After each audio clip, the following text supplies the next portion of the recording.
Здравейте! Представям на вашето внимание един изключително запазен, рядък екземпляр, да е толкова запазен наистина. Volkswagen Passat 1.9 TDI 110 коня, излязъл в завода на Volkswagen в края на 1997 година с най-високото ниво на оборудване Highline. Казвам рядък, защото наистина колата е много запазена, внос е от Австрия, от близо до Виена.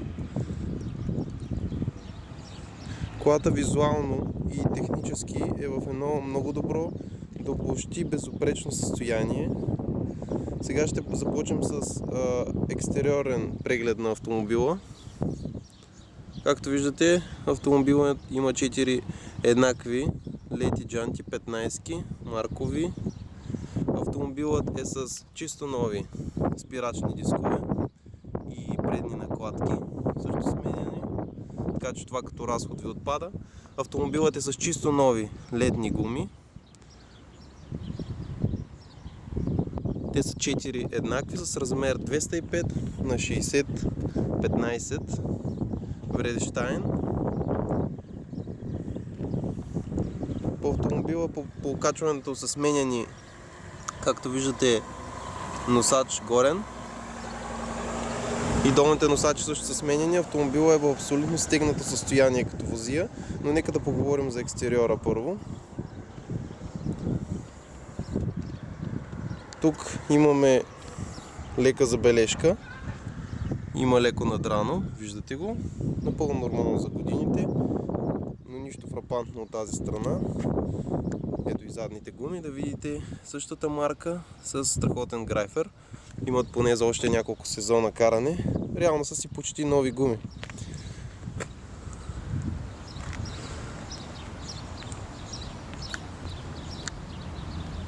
Ето вижте, нито една забележка тук.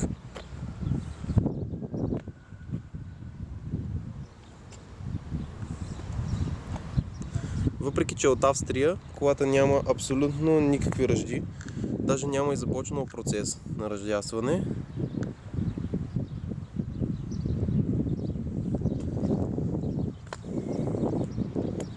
Ето ще ви покажа и тавана.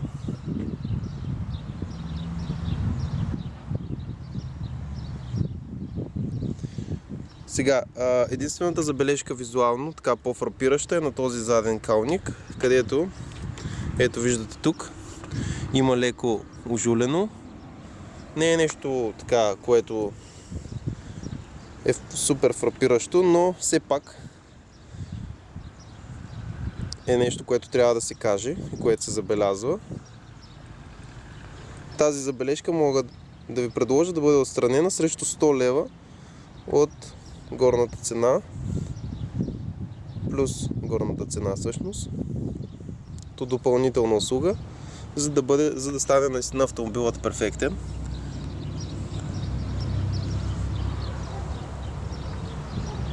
Сега ще ви покажа и отдолу.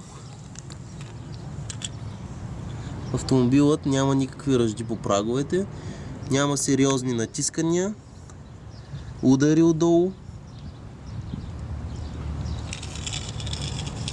С хубавото на този автомобил е, че в резултат на добрата поддръжка той има кора отдолу, т.е. не е махната, не е счупена.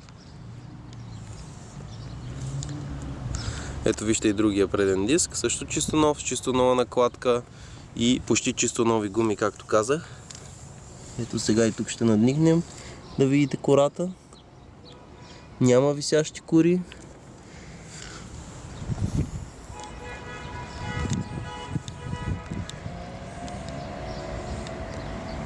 Просто един автомобил за тези от вас, които си търсят наистина поддържан Passat, който да им служи дълго време.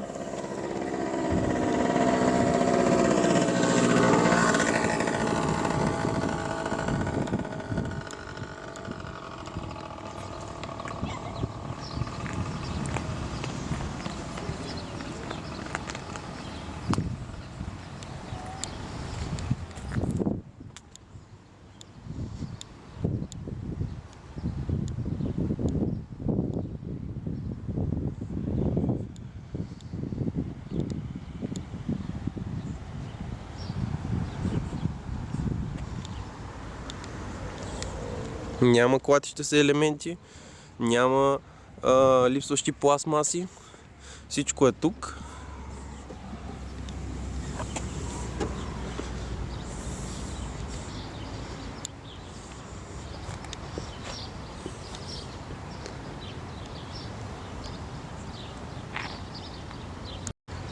След като се запознахме екстериорно с автомобила, ви предлагам да се запознаем и интериорно с него.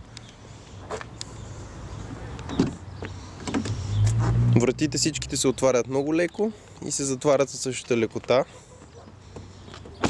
Може да видите. Ще ви покажа. Ето и задната.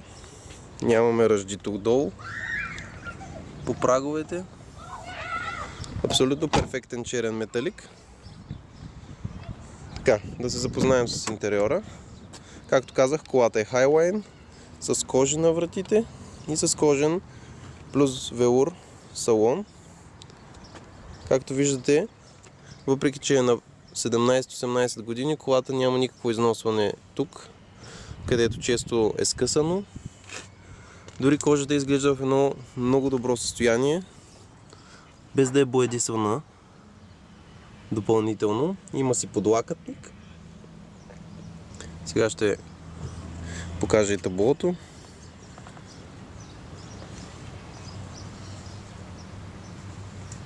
С трилъчев волан, абсолютно без скъсано, с климатроник, напълно работещ, изстудяващ,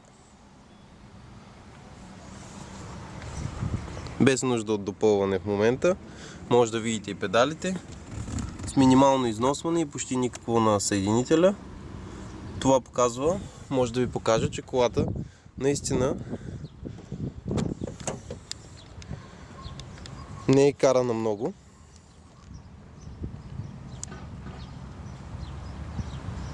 Няма счупено поддръжките, няма липсващи пластмаси. Ето вижте, дори пепелника е на своето място.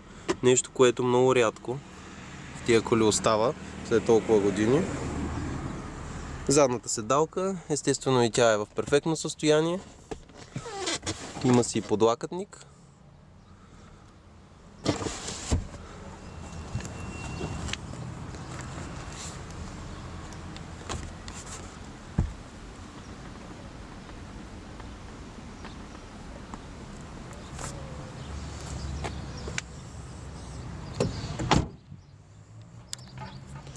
Като забележка към интериора, мога да допълня, че ето тук, виждате, има леко износване, но това е нещо нормално, предвид това, че шофьорското място е едно от най-използваните.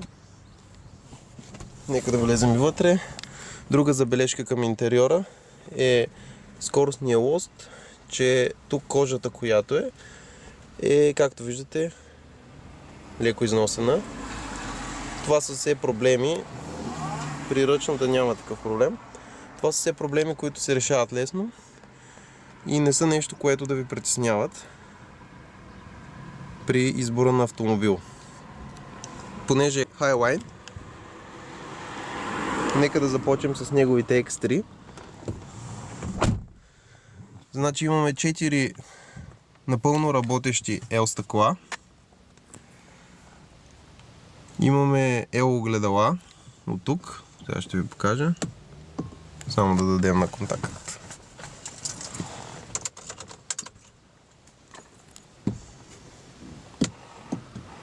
Както виждате, напълно работещи. Моторчета не се задъхват. Ето и другото. Така, както и другото. Така, задните също работят.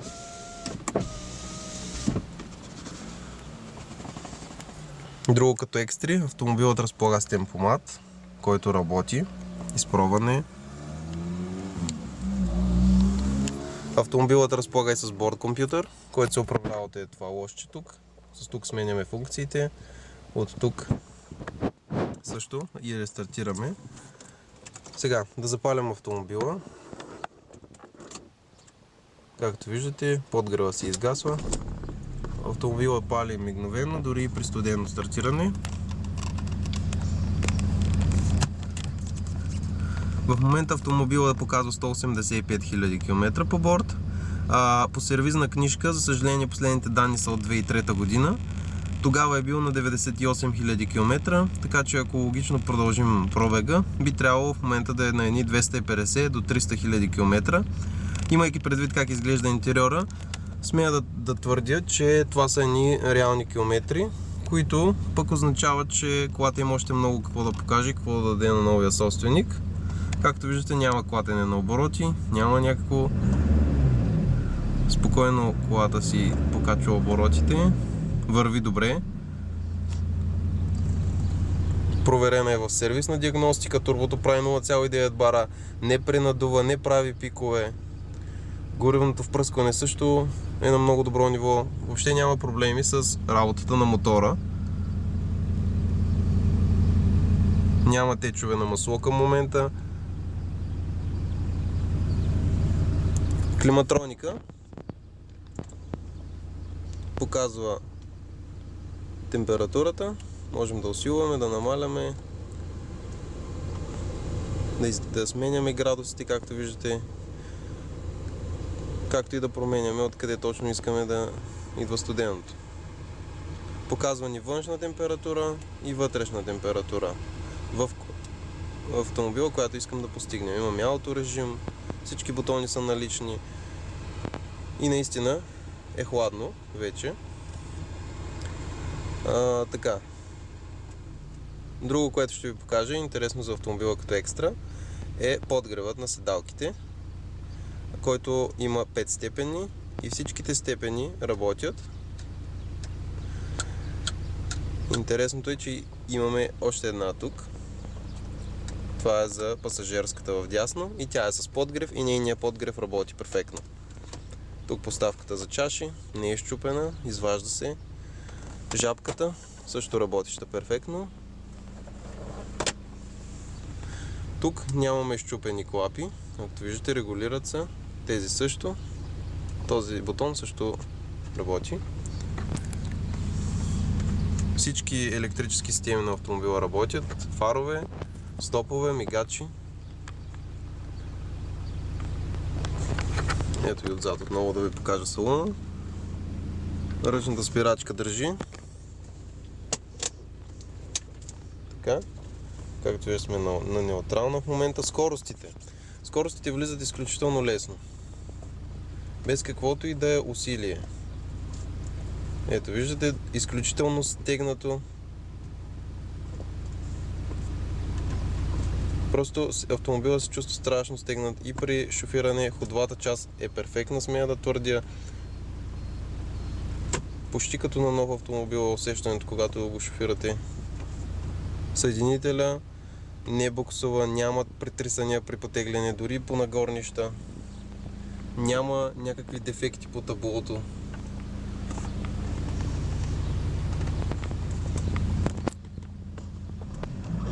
Няма припушване. Дори и при по-високи обороти. Бордовия компютър, както и казах, и тук показва ни моментен разход. Разход за цялото пътуване. Средна скорост, както и температура. Колата няма проблем с загряването. Дига си 90 градуса и стрелката стои там, просто в момента все още не е загряла, тъй като беше изгасена. Разходът в града е около 8 литра, 7-8, зависи как шофирате и колко трафик хващате.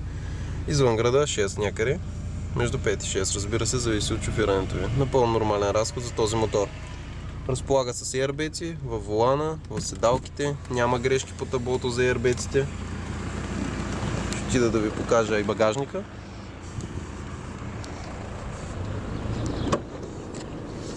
Ето го багажника.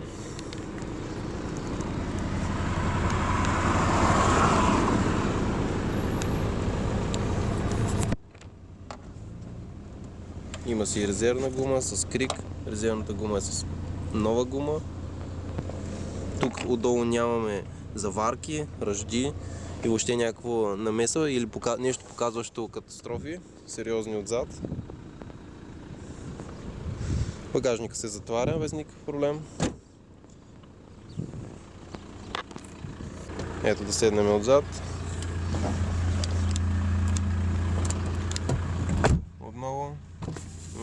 работещи стъкла,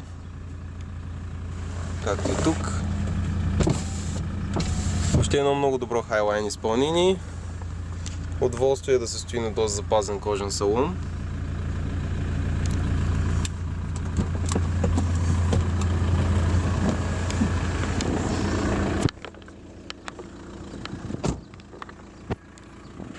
Ето и тук. Сега ще направим малък тест драйв на автомобила. Няма чукане от карета. Забравих да спомена, когато сте на задна, има пискане, което ви показва, че сте на задна, случайно да не вземе да бутнете някой по грешка в ежедневието. Както казах, колата и се сменят много лесно скоростите. Няма никакво прикъркване, удари и така нататък. Съединителя отделя и зацепва добре.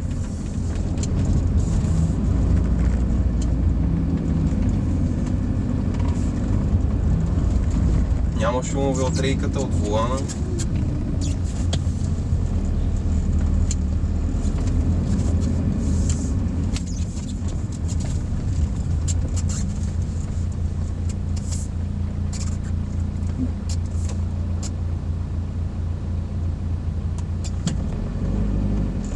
Теглянето на полусъединител не предизвиква каквито и да е вибрации от маховика. Дори и под товар и по нагорнище. Нямаме пробуксуване на съединителя в никакви ситуации. Нормални, естествено.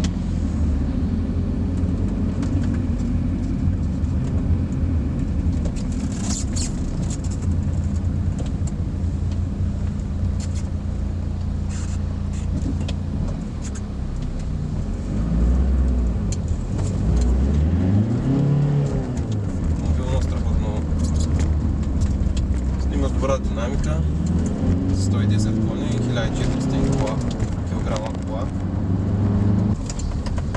Тръгваме от втора, пълна газ, от 2000 оборота започва върви колата, да чак до 4 и нещо имаме добро ускорение, 110 коня, нямаме запушване, нямаме проблеми с геометрията. При 110 коня, знаете, това е чест проблем, геометрията. Такъв проблем нямаме. Нямаме изпушване дори при пълна газ. Както казах, е проверено на диагностика работата на мотора, ускорението и си е напълно перфектно и нормално за тези коне, как ускорява колата.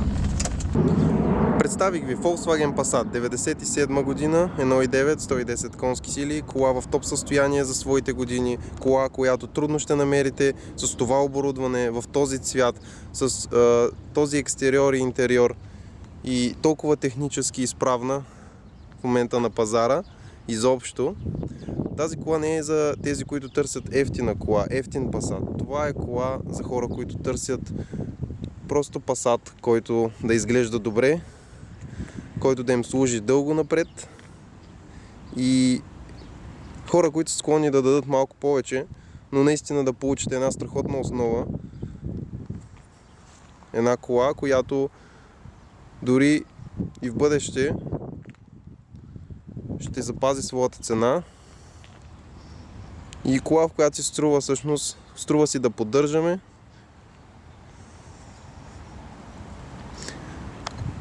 И за която няма да съжалявате. Усещането от шофирането е много добро, няма луфтове в рейки, в окачване.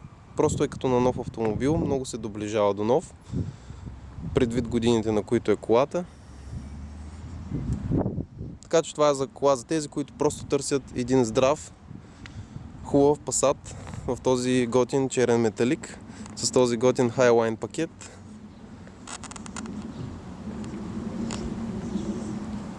Към колата, в тази цена, която виждате, се дават и 4 броя зимни гуми в много добро състояние, т.е. с още много каране. Може да ги видите на снимката в обявата. Те са на железни джанти, но могат да се монтирате на тези. Те са включени в цената. Както знаете, едни джанти плюс гуми ще ви струват повече от 250-300 лева, преди че са 15. Така че в тази цена те са включени. Аз смятам, че колата заслужава всеки 1 лев, защото наистина е трудно човек, знаете, когато търси да намери нещо, което да е по неговия вкус и нещо, което наистина да си струва. Това е един такъв автомобил с минимални забележки. Както казах, екстериорно, ето тук е забележката, която мога да оправя срещу 100 лева на тази цена, както и дребни дръскотини, които също ви показах и които видяхте, които дори не е задължително да ги правите, защото не са нещо фрапиращо за такъв автомобил.